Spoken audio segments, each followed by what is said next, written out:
नमस्कार दोस्तों, मैं विमलेश गौतम और आप देख रहे हैं ट्रिपल बी ओवरसीज। दोस्तों, ये वीडियो मैंने जो करंट वीडियोस अपलोड किए थे उनके अपडेट्स के बारे में, उनके जो क्वेरीज थे, क्वेश्चंस थे, उनकी रिप्लाई के लिए मैंने ये वीडियो बनाया।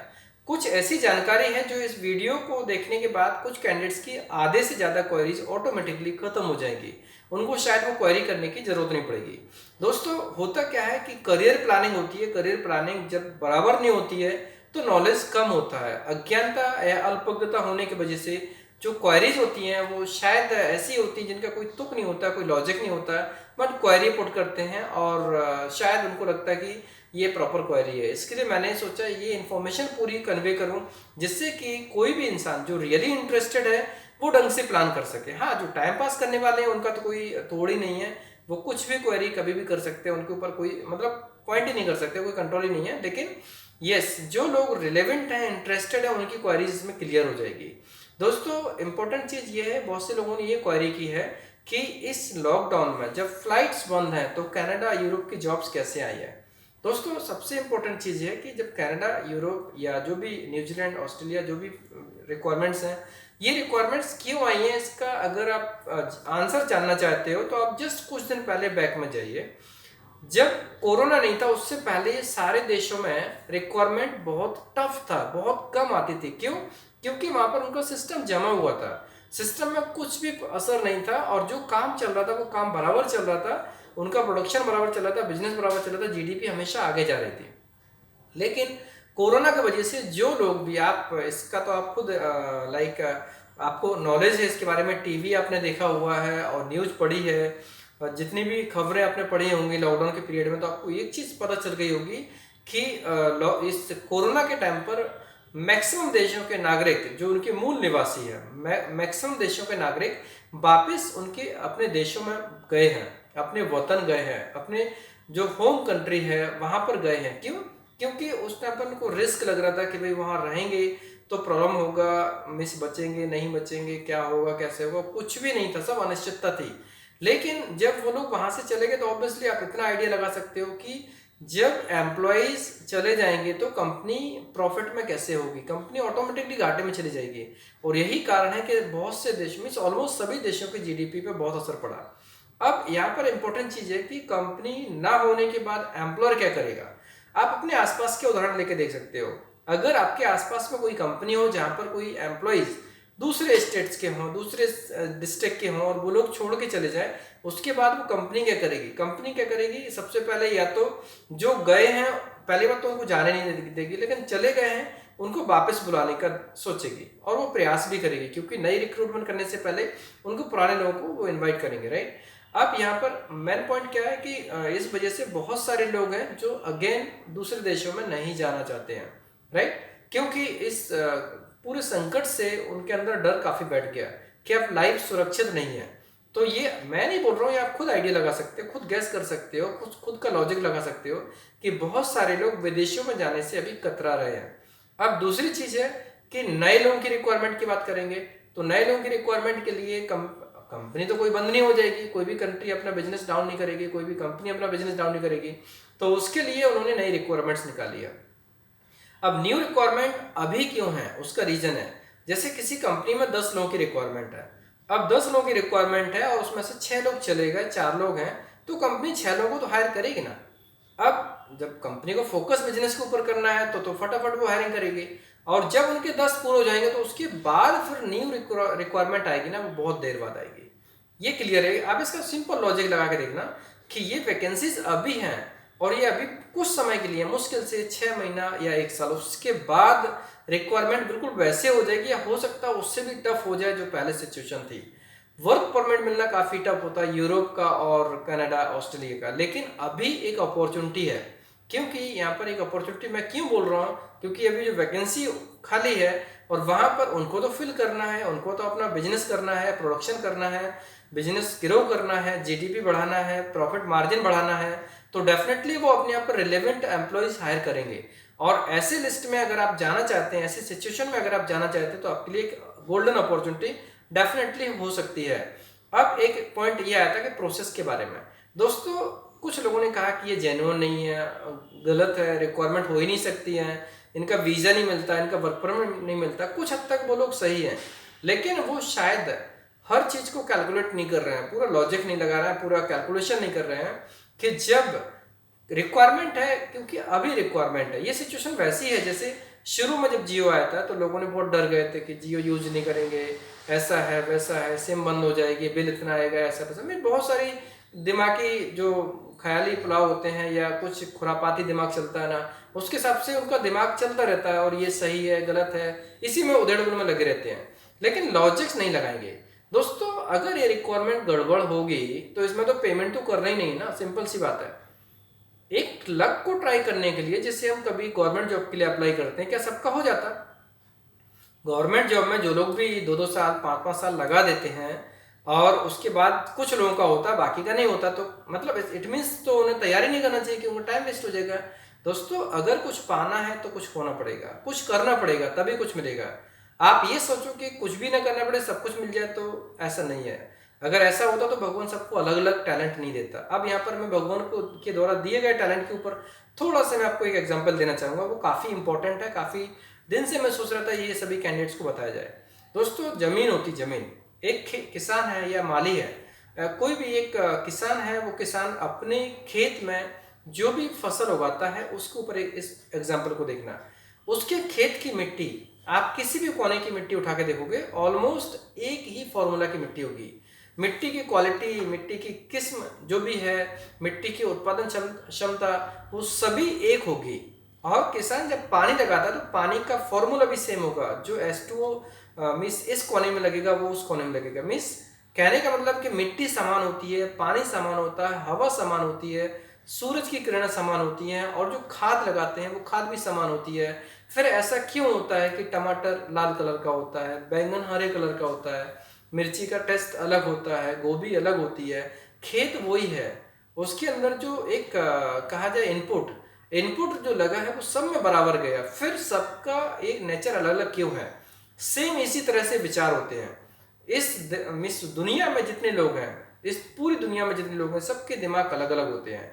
सेम चीज के ऊपर, सेम इनपुट के ऊपर उनका दिमाग अलग अलग तरीके से चलेगा, और स्वाभाविक चलना चाहिए। लेकिन मेन पॉइंट ये कि उनको रिलेवेंट क्वेरी करना चाहिए। रिलेवेंट क्वेरी कैसी होती है? अगर करियर प्लानिंग बराबर होगी तो। अब कुछ लोग बोलते हैं कि इसमें सर्विस चार्जेस बहुत ज़्यादा है। एक ने तो कमेंट लिखा कि अगर इतना सर्विस चार्ज मेरे पास होता तो मैं बिजनेस डालता। बहुत अच्छी बात है, दे शुड, उनको बिजनेस ओपन करना चाहिए। दोस्तों ये एक पॉइंट होता है कि हर व्यक्ति एक जैसा नहीं सोच सकता है। जैसे टमाटर में टमाटर ही लग सकते हैं, बैंगन नहीं लग सकते हैं, गोभी में गोभी लग सकता है और कुछ नहीं लग सकता। वैसे ही उस व्यक्ति की खुद की सोच है, उसका खुद का एटीट्यूड है, उसकी खुद की क्वालिटी है, वो किस तरीके से सोच सकता है। लोग यहाँ पे जो बाहर जाने का सपना क्यों देखते हैं? ताकि वो लॉन्ग टाइम सोचते हैं, शॉर्ट टाइम नहीं सोचते हैं। अगर मैं यूरोप की बात करें, कनाडा की बात करूं, तो लोग क्यों, भले वो हेल्पर में जाएंगे, meat packing helper, cutter helper, agriculture, कोई भी हेल्पर प्रोफाइल पे चले जाएंगे, क्योंकि बाद में उनको लाइफ अच्छी नजर आती है। और एक्चुअली होती भी है, क्योंकि उन्होंने पहले मेहनत की है, प्लान किया, लॉन्ग टाइम विजन के साथ में चले, और एक विजन बराबर होता है, प्लानिंग बराबर होती है, तो उसका रिजल्ट आता है। लेकिन अगर कोई सोचे आज मैं बिजनेस डाल, तो ऑब्वियसली आप बिजनेस डाल सकते हो, आप बिजनेस डालो और यहाँ पर करो, देयर इज नो नीड कि आपको अप्लाई, कोई नहीं बोलेगा कि आपको अप्लाई करना चाहिए। ये सबका स्वतंत्र विचार है, जो जिसको प्लानिंग करना कर सकता है। अब यहाँ पर बात है खर्चे के ऊपर। खर्चे के ऊपर मैं आपको एक, वैसे मैं सर्विस चार्ज नहीं बताता हूँ, लेकिन मैं आपको आज रेंज देने वाला हूँ, वो रेंज के हिसाब से सर्विस चार्ज होता है। दोस्तों मैं वीडियो में सर्विस चार्ज क्यों नहीं बताता हूँ मैं, उसका रीजन है यूट्यूब में कुछ गाइडलाइंस होते हैं, और अगर हम उनको फॉलो करेंगे तो काफ़ी अच्छा होता है। यूट्यूब में हम लोग कंपनी का नाम डिस्क्लोज नहीं कर सकते, भले हमें पता हो या ना हो, राइट। कंपनी का नाम डिस्क्लोज नहीं करते हैं, क्योंकि कई बार ऐसा होता है कि हमें क्लाइंट की तरफ से कंपनी पता होती है, हम फिर भी डिस्क्लोज नहीं करते हैं। कई बार हमें पता नहीं होती है, क्योंकि प्रोसेस के बाद पता चलती है, ऑफर लेटर आने के बाद पता चलती है। तो हमें पता हो या ना हो, फिर भी हम कंपनी का नाम डिस्क्लोज नहीं कर सकते हैं। वैसे ही हम सर्विस चार्ज डिस्क्लोज नहीं कर सकते, ये कंफर्म है, राइट। किसी भी वीडियो में, हमारे जितने वीडियोज हैं अगर आप देखेंगे, तो किसी भी वीडियो के अंदर हमने सर्विस चार्ज मेंशन नहीं किया, और ना ही करने वाले हैं। और कोई भी कैंडिडेट अगर कोई बाहर जाने का प्लान कर रहा है, तो दोस्तों इतना तो कर सकते हैं कि जिस तरीके से मैं बोलता हूँ, आप प्रॉपर मैसेज डालो ना। जरूरत नहीं है कि आप 10 बार कॉल करने की। सी करियर प्लानिंग अगर सिंसियर होती तो हर एक स्टेप को प्रॉपरली करते हैं। जैसे आपको अगर सिविल सर्विसेज का एग्जाम देना है, तो आप अपनी पूरी प्लानिंग करते हो कि हम सामने कैसे डिलीवर होना है, कैसे इंटरव्यू देना है, कैसे हमें एग्जाम देना है। सिंपल सी बात है, आपको बाहर जाने का प्लान करना है तो वैसी सिंसियरिटी लाओ ना कि हमें अगर सामने वाले ने गाइडेंस दिया कि हम इंक्वायरीज को प्रॉपर फॉर्मेट में करेंगे। और मैं अब ये दावे से कह सकता हूँ कि जो लोग भी इंफॉर्मेशन बराबर मैसेज करते हैं उनको डेफिनेटली अब आंसर हो रहा है। और मैंने इसलिए 4-5 नंबर्स यूट्यूब में डाले हुए हैं कि अलग अलग प्रोफाइल को अलग अलग लोग हैंडल करेंगे तो प्रॉपर तरीके से हो जाएगा। लेकिन मैं उन लोगों का कुछ नहीं कर सकता, मुझे उन लोगों के ऊपर सोचना आता है कि वो लोग सिर्फ हाई हेलो करके इन्फॉर्मेशन चाहते हैं। दोस्तों हमारे पास बहुत रिक्वायरमेंट्स होती है, हमें पता नहीं रहता कि आपने किसके लिए पूछा है। इसलिए आप लोग अगर प्रॉपर तरीके से इंक्वायरी करेंगे तो बेस्ट होगा। प्रॉपर तरीके से इंक्वायरी करने के लिए आपको अपना पूरा नाम, सिटी, अप्लाइड पोजीशन मेंशन करोगे तो उसके बाद हमें आसानी होगी। और उसमें क्या पूछना चाहते हैं वो भी मेंशन करोगे तो हमें काफ़ी आसानी होगी आपको रिप्लाई करने में। और अभी तक मैं इतना दावे से कह सकता हूँ कि मैक्सिमम लोगों को रिप्लाई जा चुका है या मैक्सिमम लोगों का कॉल आंसर हो चुका है। कॉल आंसर तो खैर सबका नहीं हो सकता, लेकिन मैसेज का जो रिप्लाई है, कॉल आंसर करने वाले या फिर मैसेज करने वाले जिन्होंने बराबर जानकारी दी है उनको बराबर आंसर मिला। दोस्तों अब इसमें कुछ पॉइंट्स और हैं जो मैं बताना चाहूँगा। सबसे इंपॉर्टेंट चीज़ फीस फीस का जो मैंने आपको रेंज देने वाला हूँ। रेंज क्या क्या होती है, अगर कोई gulf country means shutdown project में जाना चाहे तो शटडाउन प्रोजेक्ट का जो चार्ज होता है ना वो 10,000 से लेकर 50,000 के बीच में होता है। डिपेंड करता है कि कौन सा प्रोजेक्ट कितने महीने का, कौन सी कंट्री का, किस तरीके से है। मीन्स 10,000 कभी कभी फ्री भी होता है, लेकिन फ्री जनरली नहीं होता, फिर भी 2-5 हज़ार तो लग जाता है। सो जो शटडाउन का प्रोजेक्ट होता है वो 10,000 से लेकर 50,000 के बीच में खर्चा आता है। अगर लॉन्ग जॉब की बात करते हैं तो लॉन्ग जॉब की जॉब होती ना तो वो गल्फ कंट्री में 50,000 से लेकर 1 लाख के बीच में आती है on average. Company wise company differ कर सकता है, प्रोसेस वाइज प्रोसेस डिफर कर सकता है, client wise client means partner wise partner भी डिफर कर सकता है। लेकिन गल्फ कंट्री का जो रेंज होता है वो 50,000 से लेकर 1 लाख के बीच में होता है।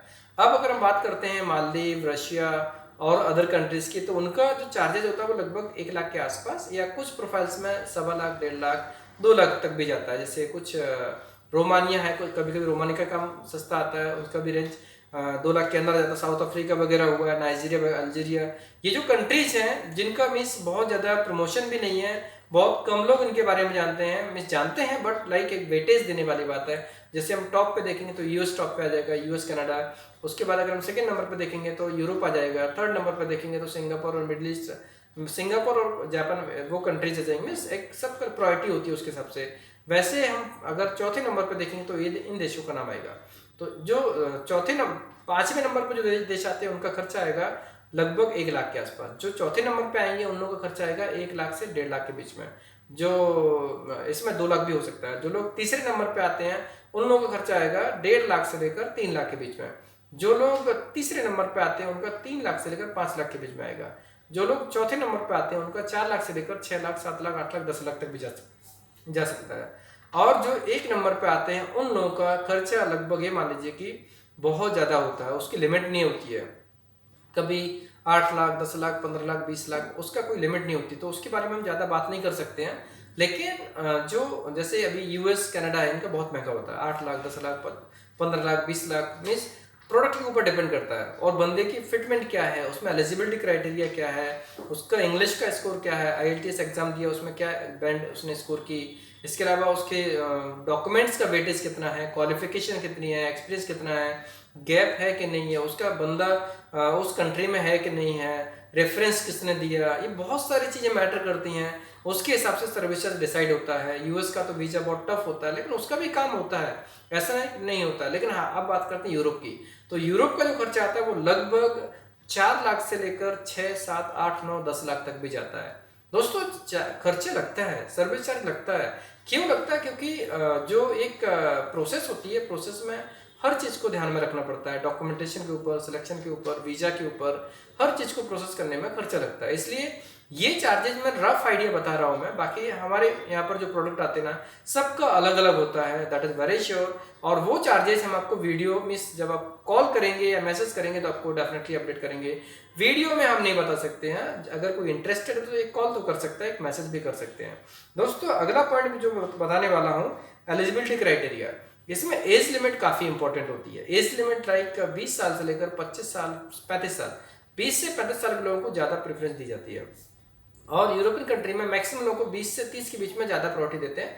35 तक को भी काफ़ी देते हैं। 35 के बाद प्रायोरिटी कम हो जाती है, लेकिन 40 तक की एज के लोगों को ले सकते हैं, 40 तक। और अगर बाहर का एक्सपीरियंस तो 45 भी ले सकते हैं। वो क्राइटेरिया फिटमेंट के ऊपर होता है, असेसमेंट के ऊपर होता है। असेसमेंट हो जाएगा उसके बाद ही पता चलेगा। दूसरा पॉइंट रहेगा जेंडर, मेल फीमेल दोनों अप्लाई कर सकते हैं, लेकिन कभी कभी कंपनी में बोला जाता है कि मेल करना है, फीमेल नहीं कर सकते हैं, तो ओनली मेल कैंडिडेट अप्लाई कर सकते हैं।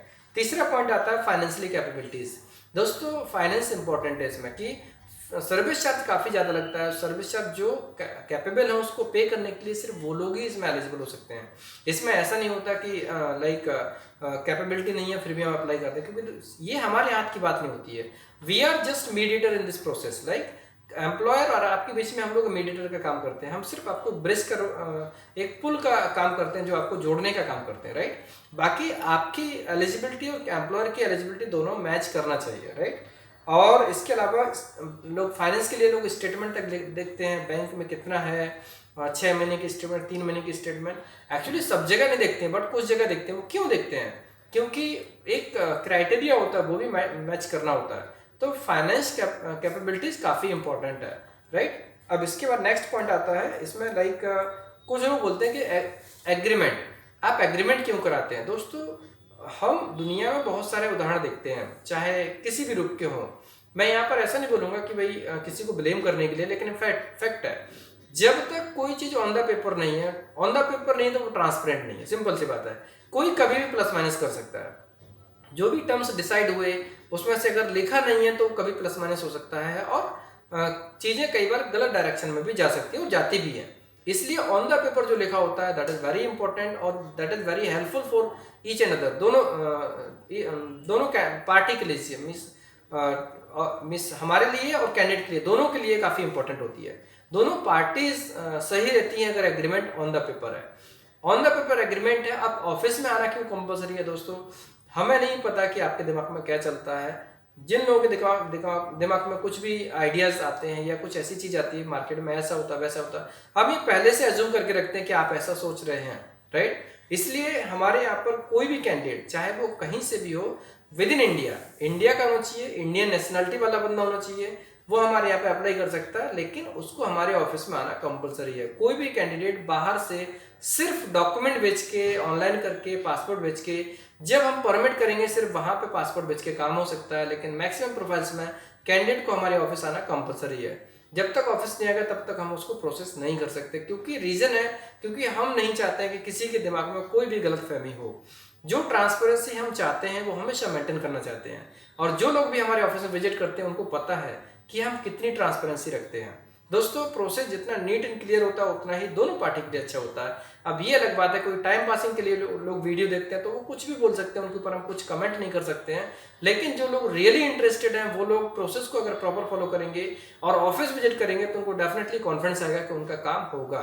और दोस्तों एक इंपॉर्टेंट चीज़ है काम के बारे में, कि काम 100% होने की बात बताऊं तो 100% कोई नहीं होता है। 100% नहीं, यहाँ पर पॉसिबिलिटी हम बताते हैं 50%, 60%, 70%, 80%, 90%, 95%, इवन 99% भी बोल सकते हैं, but that is like possibility. 100% होने का मतलब कि जैसे हम सब कुछ करने वाले नहीं, वी आर जस्ट मीडिएटर, बीच में हम ब्रिज का काम करते हैं, पुल का काम करते हैं। दोस्तों ये इंपॉर्टेंट चीज़ थी, इसलिए मैं आपको बताना था। और नेशनलिटी सिर्फ इंडियन नेशनलिटी के लोग इसमें अप्लाई कर सकते हैं। और लैंग्वेज की बात करेंगे तो इंग्लिश लैंग्वेज इंपॉर्टेंट है इसमें। इंग्लिश जो जिन कंट्रीज की बात करते हैं इंग्लिश, अब कुछ लोगों ने कमेंट किया है सर वो ईसीआर पासपोर्ट वाले होंगे तो उनको इंग्लिश नहीं आती।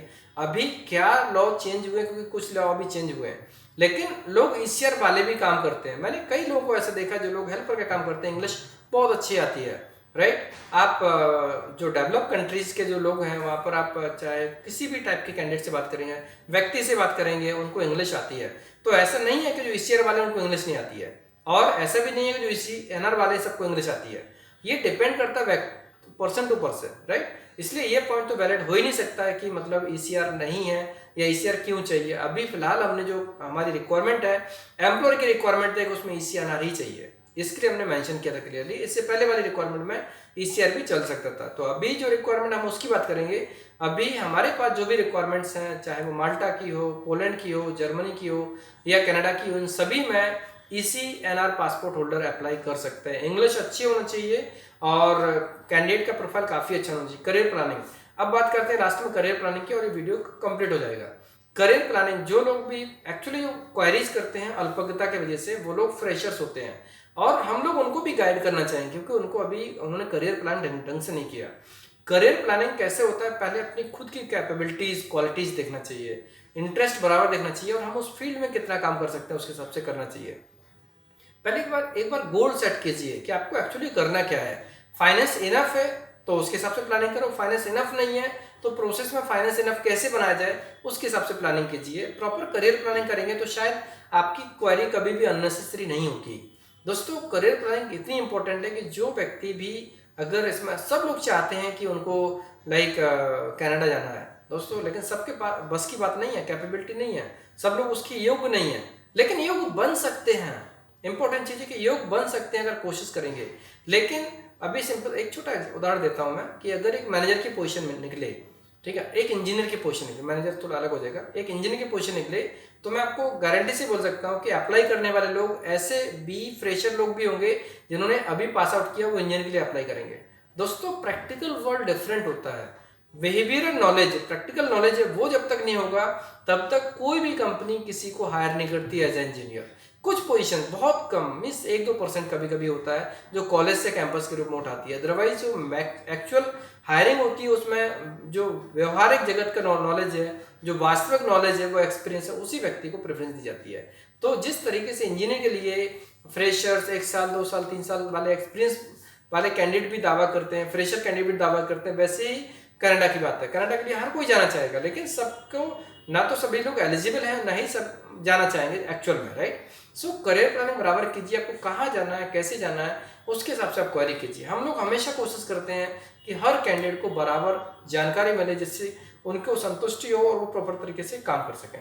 दोस्तों अगर कुछ और पॉइंट रह गया हो तो आप मुझे कमेंट बॉक्स में जरूर बताएं, हम आगे वाले पॉइंट में, आगे वाले वीडियोस में इसको कवर करेंगे। फिलहाल इस वीडियो में मेरा जो मकसद था इन पॉइंट्स को कवर करने का, जिससे कि कुछ लोगों की क्वेरीज है वो जो अननेसेसरी हो जाती है और वो क्वेरी करते हैं, शायद उनको ज्ञान नहीं है, अल्प ज्ञान है, इसकी वजह से हम उनको भी जानकारी देना चाहेंगे। लेकिन इंपॉर्टेंट चीज़ है कि जानकारी होना चाहिए। कुछ हम देते हैं, कुछ लोग आप भी सर्च कर सकते हो, अगर आपको जानकारी कम है तो सर्च कर सकते हो। और हाँ, अगर जानकारी कम है तो फ़ोन पर जानकारी मिलना इम्पॉसिबल है, क्योंकि फ़ोन पर मैसेज बराबर कन्वे नहीं होता है। या हम ह्यूमन बींग है हम लोग, राइट, और ह्यूमन बींग होने की वजह से हमारा जो साइकोलॉजी वाला पार्ट है वो अलग काम करता है। जब भी हम कोई बात फोन पे करेंगे और प्रैक्टिकल फेस टू फेस करेंगे, दोनों में बहुत डिफरेंस होता है। इसके लिए अगर कोई फ्रेशर है, कम ज्ञान वाला है, उनसे निवेदन है कि वो लोग अगर सच में प्लानिंग करना चाहते हैं वो एक बार हमारे ऑफिस में विजिट करें, क्योंकि ये फैक्ट है कि हम उनको फोन पे वो जानकारी नहीं दे पाएंगे जो वो चाहते हैं, क्योंकि उनके लिए तो 2-5 मिनट की कोई वैल्यू नहीं है, राइट। हमारे यहाँ पर 1-1 मिनट की वैल्यू है। कोई भी कैंडिडेट जो रिलेवेंट कैंडिडेट है उसको इन्फॉर्मेशन 2 से 5 मिनट में बराबर हो जाती है, वो उसको मिस उसका काम हो जाता है। लेकिन फ्रेशर बंदे का 10 मिनट, 15 मिनट, 20 मिनट, कभी कभी 1 घंटा भी निकल जाए ना, लेकिन कुछ भी पल्ले नहीं पड़ेगा। क्योंकि क्या होता है, जब तक उनको पता नहीं है, जब तक वो उन्होंने प्लानिंग ही नहीं किया तो वो कैसे एक्सेप्ट करेंगे। इसलिए जब भी मेरे पास, मैं आपसे एक निवेदन और करना चाहूँगा, आप जब भी कॉल करते हो तो कॉल का ड्यूरेशन प्लीज़ कम होगा, तो हम आपको डेफिनेटली बहुत अच्छी सर्विस देंगे। और कॉल का ड्यूरेशन ज़्यादा होगा, हम इतना, हमारे पास समय नहीं रहता, क्योंकि काफ़ी कॉल होते हैं जो अनआंसर हो जाती है। ये मुझे बोलना पड़ा क्योंकि ऐसा कई बार हुआ है कि कुछ लोगों ने बहुत समय ले लिया, बाकी लोगों को कुछ नहीं मिला, और जिन लोगों ने समय लिया उन्होंने अप्लाई नहीं किया। इसके लिए जो अगर रिलेवेंट क्वेरीज है, आप 1 मिनट, 2 मिनट, 3 मिनट, 4 मिनट में जो भी पॉइंट रखना चाहते हैं वो रखें। और अगर आपको लंबी इंक्वायरी है तो आप मैसेज कर दीजिए, आपको मैसेज का रिप्लाई मैसेज मिल जाएगा। फोन पर बहुत लंबी बात नहीं हो सकती है, ना ही मैं कर सकता हूँ, ना ही मेरे कलीग कर सकते हैं। हम डेफिनेटली अपने कैंडिडेट को, अपने सभी कस्टमर्स को, हमारे जो दर्शकों को पूरा सपोर्ट प्रोवाइड करना चाहते हैं। हमारी दिली इच्छा होती है, दिली तमन्ना होती है कि हम सभी को पूरी जानकारी दें जिससे कि वो संतुष्ट हो, तभी अप्लाई करें।